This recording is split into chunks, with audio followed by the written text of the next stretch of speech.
ოპოზიციური ალიანსი საერთაშორისო ვიზიტებს იწყებს. ერთი პოლიტიკური ქოლგის ქვეშ გაერთიანებული პოლიტიკოსების პირველი გაჩერება ვაშინგტონი იქნება.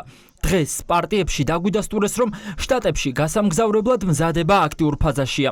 ალიანსის წარმომადგენლები შეხვედრებს უმაღლეს დონეზე გეგმავენ. შტატებში ლიდერები იმისთვის გაემგზავრებიან, რომ ტრამპის ადმინისტრაციას დეტალურად აუხსნან, რა ხდება ახლა ქვეყანაში და რატომ არის საჭირო ქართული ოცნების წინააღმდეგ სადამსჯელო ზომების ამოქმედება. ეს იქნება დემონსტრაციული ნაბიჯიც ოპოზიციის მხრიდან, იმისთვის რომ პარტნიორებს უჩვენონ, რომ ქვეყანაში არსებობს ალტერნატიული ძალა, დიდი პოლიტიკური ერთობა, რომელიც ერთობლივად იბრძვის ქართული დემოკრატიის გადასარჩენად. Ზუსტად ვიცი, რომ ეს იქნება აპრილის ბოლოს, მაისის დასაწყისში. არ აქვს მნიშვნელობა ვინ წავა, შედგება ასევე ონლაინაც ჩართვებით, ამიტომ ქართულ ოცნებას არ უნდა ჰქონდეს იმის იმედი, რომ ჩვენ რაღაც პროცესში შეგვაჩერებს. ალიანსის თავარი ამოცანა ხო ის არის, რომ ჩვენ როგორც ქვეყნის შიგნით, ისე ქვეყნის გარეთ ვაჩვენოთ ალტერნატივა, ქართული ოცნების ალტერნატივა, პროდასავლური ძალა, რომელსაც აქვს პასუხისგებლობა საკუთარი ქვეყნის და ქვეყნის ინტერესებიდან გამომდინარე და ეს პასუხისგებლობის გაზიარება ასევე წარმოადგინოთ ჩვენ დასავლელ პარტნიორებთან. ალიანსი შეიძლება რომ წავიდეს როგორც დემოკრატიული ალტერნატივა, რომელიც ამერიკის ხელისუფლებას თავაზობს თავის გზას და თავის ხედვას იმისას, როგორ შეიძლება საქართველო გამოძვრეს აი ამ რთული მდგომარეობიდან, რაშიც ივანიშვილის რეჟიმმა ჩააგდო. ანუ ეს იქნება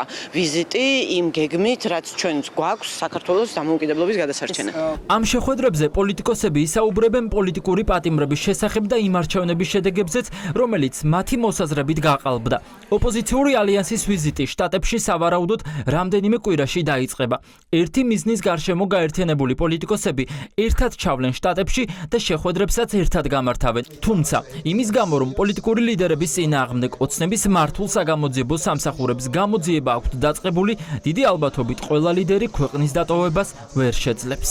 არსებობს ვიზიტები და კონტაქტები ასევე მჭიდრო ამერიკის შეერთებულ შტატებთან, მის ისტაბლიშმენტთან, კონგრესთან, სენატთან უფრო მეტად და ასევე ადმინისტრაციასთან, მაგრამ კონსოლიდირებული ერთიანი ვიზიტი ჯერ არ ყოფილა და მე ვფიქრობ, რომ ალბათ უახლოეს პერიოდში ასეთი ვიზიტი იქნება. კი, ჩვენ რა თქმა უნდა განვიხილავთ იმას, რომ კონდეს ვიზიტები. პოლიტიკურ ვიზიტებს შტატებსა და ევროპაში გეგმავს პარტია ლელოც, თუმცა მამუკა ხაზარაძის და ბადრი ჯაფარიძის გუნდი პარტნიორებთან შეხვედრებს მხოლოდ მათი პარტიის სახელით გამართავს.